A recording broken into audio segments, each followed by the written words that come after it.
আসসালামু আলাইকুম। আজকে আমি ভীষণ মজার সন্দেশ বানিয়ে দেখাবো।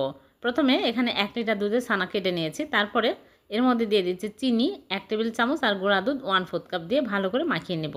এই ছানা আমি লেবু দিয়ে কেটে নিয়েছি। নরম করে কেটে নিতে হবে। তারপর এক সাইডে রেখে দিচ্ছি। চুলায় প্যান বসিয়ে 1/4 কাপ ঘি দিয়ে আমি গাজর কুচি দিয়ে দিলাম। এখানে ৩টা গাজর গ্রেট করে নিয়েছি দিয়ে এলাচ ২টা দারচিনির টুকরা দিয়ে আমি চিনি 1/2 কাপ দিয়ে নেড়েচেড়ে নিব।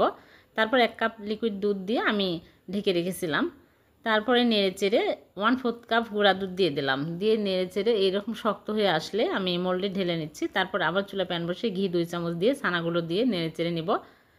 আগে চিনি দেওয়া আছে, এলাচি গুঁড়া দিয়ে দিচ্ছি সামান্য পরিমাণে, দিয়ে নেড়েচেড়ে চুলা থেকে নামিয়ে এই মোল্ডের উপরে ঢেলে নিচ্ছি। নিয়ে ভালো করে চেপে চেপে নরমাল ফ্রিজে রেখে দেবো। ঠান্ডা হওয়ার পর বের করে কেটে আপনাদেরকে দেখাচ্ছি। হয়ে গেল ভীষণ টেস্টি গাজর আর ছানা দিয়ে সন্দেশ। এভাবে বানিয়ে দেখবেন, মুখে লেগে থাকবে এর স্বাদ। এতটাই টেস্টি হবে। ভালো লাগলে লাইক কমেন্ট শেয়ার করে দেবেন। আল্লাহ হাফেজ।